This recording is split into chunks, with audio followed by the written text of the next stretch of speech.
हमारा टॉपिक है बाल विकास और शिक्षा शास्त्र, जिसके अंदर हमारा चैप्टर है कोहलबर्ग का नैतिक विकास का सिद्धांत। इसको ध्यान से सुनिएगा, बहुत इंपॉर्टेंट टॉपिक है। इस वीडियो के बीच में पहले हम जो सारा टॉपिक है, इनके स्टेप है, वो समझेंगे, और इस वीडियो के लास्ट में जो भी महत्वपूर्ण क्वेश्चन हैं पिछले सालों के आए हुए या जो मैंने बनाए हैं, वो सोल्व करने के बाद में हमारा टॉपिक पूरा अच्छे से हमेशा के लिए क्लियर हो जाएगा। आइए बात करते हैं। सबसे पहला है कोहलबर्ग का नैतिक विकास का सिद्धांत। इनका नैतिक विकास का सिद्धांत जो है, इनका टाइम पीरियड है 1927 से 1987 तक। और देखिए, नैतिकता होती क्या है, मोरलिटी क्या होती है?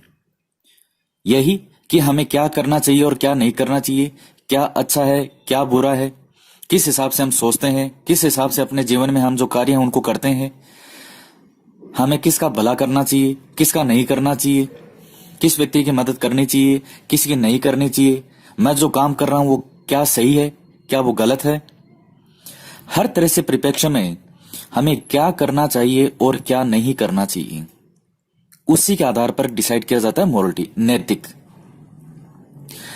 अब देखिए, कोहलबर्ग ने अपनी स्टोरी के माध्यम से, कहानियों के माध्यम से बालकों के मन से, जो बालक हैं उनके मन से उनकी बातों को जानने की कोशिश की कि एक इस अवस्था के बालक के लिए, मान लीजिए कोई 10 साल का बालक है, कोई 15 साल का है, कोई 5 साल का है, तो उस स्टोरी के माध्यम से इस बालक के विचार क्या हैं, इसके लिए नैतिकता क्या है, उसी को आधार मानते हुए इन्होंने अपना सिद्धांत दिया। नैतिकता के लिए जो 11 कहानियां हैं, मुख्य रूप से 11 कहानियां हैं, उन 11 कहानियों में सबसे फेमस जो कहानी है वो कहानी है हाइजन की कहानी, हाइनस की कहानी। और ये कहानी क्या है, इनकी सबसे फेमस कहानी है। क्वेश्चन आता है कि जो हाइनस की कहानी है वो किस के द्वारा दी गई या उसका संबंध किससे है, तो उसका संबंध है कोहलबर्ग से। अब ये कहानी क्या है, हम शॉर्ट में एक बार इस कहानी को देख लेते हैं। अब देखिए, ये आपके सामने एक स्टोरी है और इसे हम देखेंगे कि किस प्रकार से जो कोहलबर्ग है वो कहानियों के माध्यम से नैतिकता का मापन करते थे, नैतिकता को मापते थे। उनकी कुल मुख्य 11 कहानियां हैं, उसमें से एक ये कहानी है जिसके आधार पर उन्होंने अलग अलग अवस्था के जो व्यक्ति थे, बालक थे, उनसे इनका हल पूछा कि क्या ये सही है, हमें क्या ऐसा करना चाहिए, क्या नहीं करना चाहिए, और उसी के आधार पर उन्होंने अपना नैतिक विकास का सिद्धांत दिया। ये कहानी है, हम इसे एक बार देख लेते हैं। बड़ी अच्छी कहानी है, आप देखेगा। बड़ी सबसे जो फेमस कहानी है वो यही है। साक्षात्कारों में बच्चों को कुछ ऐसी कहानियां सुनाई गई जिनमें कहानियों के पात्रों के सामने कई नैतिक उलझने थी, और इनमें सबसे लोकप्रिय जो दुविधा यानी जो कहानी थी वो ये है कि यूरोप में एक महिला मौत के कगार पर थी। डॉक्टरों ने कहा कि एक दवाई है जिससे शायद उसकी जान बच जाए। वो एक तरह का रेडियम था जिसकी खोज उस शहर के एक जो नया दवाई बनाने वाला था, केमिस्ट, फार्माइस्ट, उसने की थी उसी समय। चूंकि दवाई बनाने का जो खर्चा है बहुत ज्यादा था और दवाई वाला दवाई बनाने के खर्च से 10 गुना ज्यादा पैसे मांग रहा था। उस औरत का इलाज करने के लिए उसका पति हाइनस जो है उन सबके पास गया जिन्हें वह जानता था, फिर भी उसे केवल कुछ पैसे ही उधार मिले जो कि दवाई के दाम से आधे ही थे। उसने दवाई वाले से कहा कि उसकी पत्नी मरने वाली है, वो उस दवाई को सस्ते में दे दे, बाकी पैसे जब उसके पास हो जाएंगे वो बाद में दे देगा। लेकिन फिर भी दवाई वाले ने मना कर दिया। दवाई वाले ने कहा कि मैंने ये दवाई खोजी है, मैं इसे बेचकर पैसा कमाऊंगा।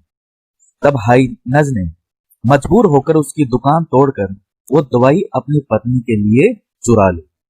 ये आपके सामने एक केस है, एक स्टोरी है।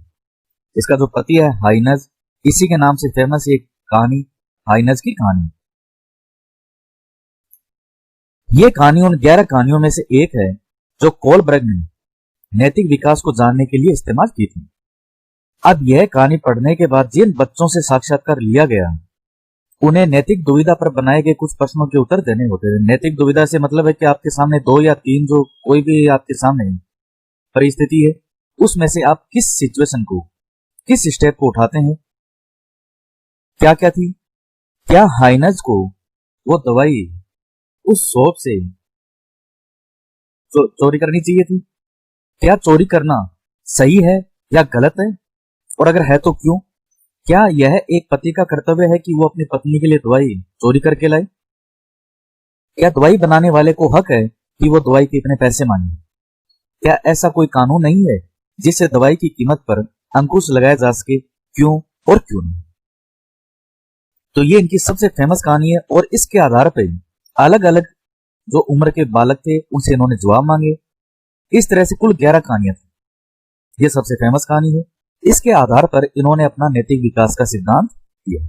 अब आइए बात करते हैं वापस सिद्धांत की। तो आपने अभी इस कहानी को देखा और इस प्रकार से इन्होंने बच्चों के मन से बातें जानने की कोशिश की। इस आधार पर अपना नैतिक विकास का सिद्धांत दिया, जिसकी 3 अवस्थाएं मानी है। सबसे पहली है पूर्व परंपरागत नैतिक अवस्था, उसके बाद है परंपरागत नैतिक अवस्था और तीसरी है गैर परंपरागत या पश परंपरागत नैतिक अवस्था।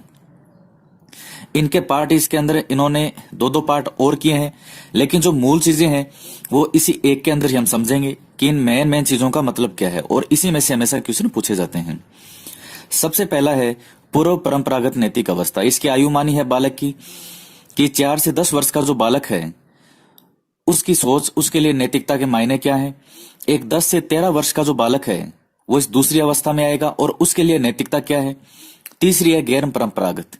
ये 13 वर्ष से जो अधिक के व्यक्ति हैं, बालक और उससे आगे के, उनके लिए नैतिकता के मायने क्या हैं। सबसे पहले मैं दूसरे सिद्धांत की बात करूंगा, परंपरागत नैतिक अवस्था की। एक बालक के लिए, 10 से 13 वर्ष के बालक के लिए नैतिकता क्या होती है। उसके लिए नैतिकता है उसका परिवार, उसके माता पिता, वो समाज में जिन लोगों को देखता है कि वो क्या करते हैं क्या नहीं करते हैं, वो जिस चीज को फॉलो करते हैं वही उसके लिए नैतिकता है।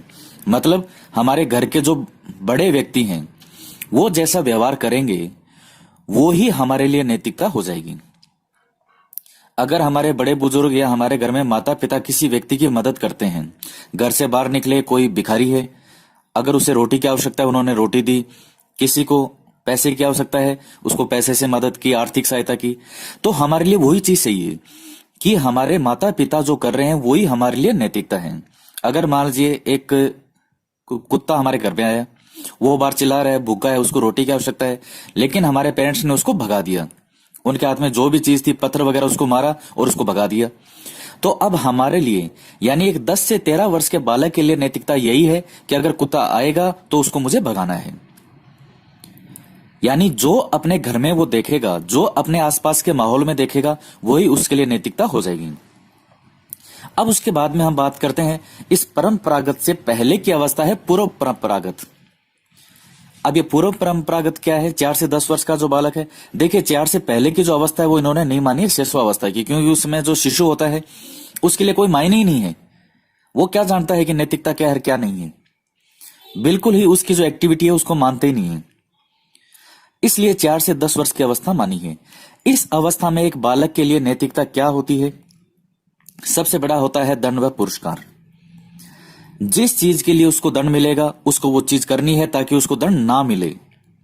और पुरस्कार, अगर वो जानता है कि अगर मैं ये काम करूंगा तो मुझे पुरस्कार मिलेगा। जैसे मान लीजिए अगर वो ये चीज समझ रहा है कि अगर मैं किसी की सहायता करूंगा तो मेरे माता पिता मुझे इनाम देंगे, अगर मैं चोरी करूंगा तो मुझे क्या मिलेगा, दंड मिलेगा, मेरी आज पिटाई होगी, तो वो उसी के अनुसार ही कार्य करता है। अब वो क्या कर रहा है, गलत है सही है, ये तो मायने हम निकालते हैं कि ये बालक ने जो किया वो सही था गलत था, लेकिन उस बालक के लिए नैतिकता के मायने क्या है। अगर उसको घर में दंड मिलेगा तो वो काम नहीं करेगा और पुरस्कार मिलेगा उस काम को वो करेगा। इसी के आधार पर उसकी नैतिकता डिसाइड होती है। परंपरागत के अंदर उस व्यक्ति में कुछ समझ आती है, अपने घर में बड़े बुजुर्ग को देख के, माता पिता को देख के काम करेगा। और तीसरा है गैर परंपरागत या पश परंपरागत नैतिक अवस्था, 13 वर्ष से अधिक। यहां बालक अपने स्व विवेक के हिसाब से बात करता है, स्व विवेक के हिसाब से नैतिकता उसके लिए क्या है उसका डिसीजन करता है अपनी सोच से, और साथ ही वो समाज के अनुसार भी ढलने की कोशिश करता है कि समाज में मुझे लोग बुरा ना कहें, उस हिसाब से मैं भी कोई कार्य करूं। अब देखिए स्व विवेक से मतलब यहां क्या है। जैसे मान लीजिए आपने देखा होगा कि घर में मान लीजिए माता पिता की किसी से बनती नहीं है, लेकिन ठीक है माता पिता इस समाज के अनुसार चलना चाहते हैं, इसलिए माता पिता उस व्यक्ति के साथ बोलते भी हैं, बात भी करते हैं, वो घर में आता है। लेकिन एक 15 16 17 18 साल का जो बालक है वो जानता है कि मेरे माता पिता की नीचे नहीं बनती। अब माता पिता उस व्यक्ति से बात करेंगे, उसको पानी भी पिलाएंगे, चाय भी पिलाएंगे, बात भी करेंगे, लेकिन वो बालक उस व्यक्ति के पास भी नहीं जाएगा।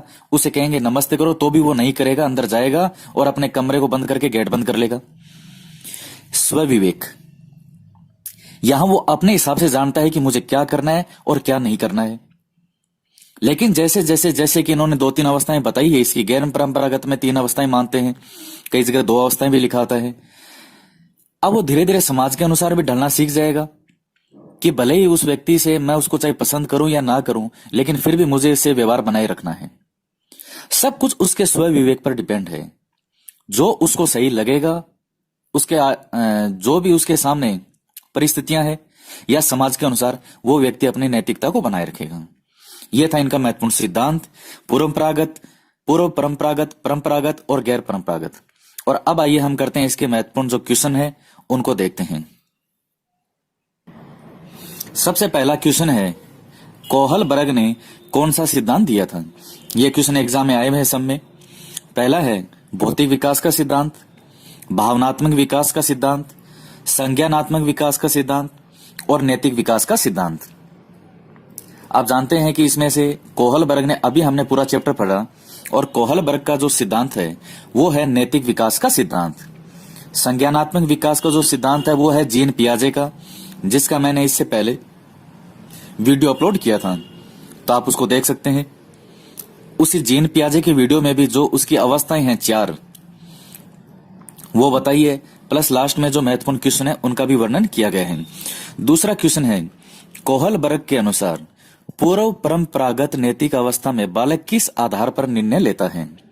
पूर्व परंपरागत नैतिक अवस्था यानी जो पहली अवस्था थी, 4 से 10 वर्ष की जो अवस्था है, स्वयं की आवश्यकताएं और इच्छाओं के आधार पर, मूल्यों के आधार पर, दंड के आधार पर और परिवार की आशाओं के आधार पर।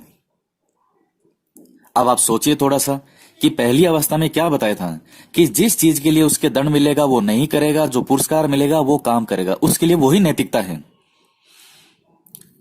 पहला नहीं होगा, दूसरा नहीं होगा और फोर्थ नहीं होगा। इसका राइट आंसर होगा सी, दंड के आधार पर। उसके बाद में नेक्स्ट क्वेश्चन है क्वेश्चन नंबर 3। ये क्वेश्चन भी आया है लेकिन मैंने इसमें नाम बदल दिया है, मेरा नाम लिखा है, डॉक्टर अजय चौधरी कानूनी कार्रवाई और खर्चे के बावजूद आयकर नहीं देते। मतलब मेरे पर कोई कानूनी कार्रवाई हो रही है, सरकार मेरे पे एक्स्ट्रा जो खर्चे हैं वो भी लगा रही है, लेकिन फिर भी मैं इनकम टैक्स नहीं भरता। क्यों? क्योंकि मैं मानता हूं कि जो भ्रष्ट सरकार है उसे मैं समर्थन नहीं दूंगा, जो अनावश्यक चीजों पे लाखों रुपए खर्च करती है, फालतू में खर्चे करती है कई चीजों पे। तो मैं कोहलबर्ग की किस अवस्था के अंतर्गत बात कर रहा हूं? आप देखिएगा इस क्वेश्चन को ध्यान से। कोई भी एग्जाम्पल एग्जाम में इसका दिया जा सकता है कि आप बताइए आप किसके आधार पर हैं। तो मैंने ज्यादा विस्तारित रूप से इस चैप्टर को आगे कोशिश नहीं की। क्यों? ज्यादा डीपली पढ़ने के कारण इन चीजों में कंफ्यूज होने लगते हैं। पहली अवस्था क्या बताई थी? दंड और पुरस्कार। दूसरी, जो परिवार में करेगा वही मैं करूंगा। तीसरी अवस्था मैं मेरे स्व विवेक के हिसाब से करूंगा। इसमें देखिएगा कौन सी हो सकती है। यह ऑप्शन आपके सामने है। ऑप्शन ना देखे तो भी हम इसको कर देंगे कि मैं मेरे हिसाब से कर रहा हूं, जो मुझे सही लग रहा है वो मैं कर रहा हूं मेरे अनुसार। तो कौन सी अवस्था हो जाएगी? बी, गैर या पश परंपरागत। पूर्व परंपरागत है, इसमें दंड और व्यय है ए के अंदर। उसके बाद सी है, यह परंपरागत है, ये भी नहीं होगा। बी सी दोनों भी नहीं होगा। बी इसका राइट आंसर हो जाएगा, गैर व पश परंपरागत। क्वेश्चन नंबर 4 है, नैतिकता की अनुपस्थिति को सही अर्थ में परिभाषित करता है। कौन करता है?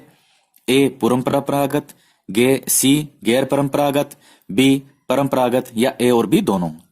नैतिकता की अनुपस्थिति, बी जो ऑप्शन था, जैसे मान लीजिए परंपरागत है तो इसमें नैतिकता बालक के अंदर थी, मेरे पेरेंट्स करेंगे मुझे वो करना है, और कुछ कुछ वो खुद के हिसाब से भी करता है उसमें। सी गैर परंपरागत, पूरी तरह से जो व्यक्ति स्व विवेक के आधार पर बी के अंदर जो है वो दोनों ही चीजें आती है। एक तो माता पिता जो करते हैं, जो पेरेंट्स बड़े करते हैं, प्लस वो थोड़ा थोड़ा खुद के हिसाब से डिसीजन लेने लगता है कि ये चीज कितनी सही और कितनी गलत है, कुछ कुछ। लेकिन जो पूर्व परंपरागत है उसमें पूरी तरह से नैतिकता की अनुपस्थिति है। क्यों? क्योंकि उसमें नैतिकता के मायने क्या है? दंड और भय या पुरस्कार, उसी के आधार पर उसकी नैतिकता है।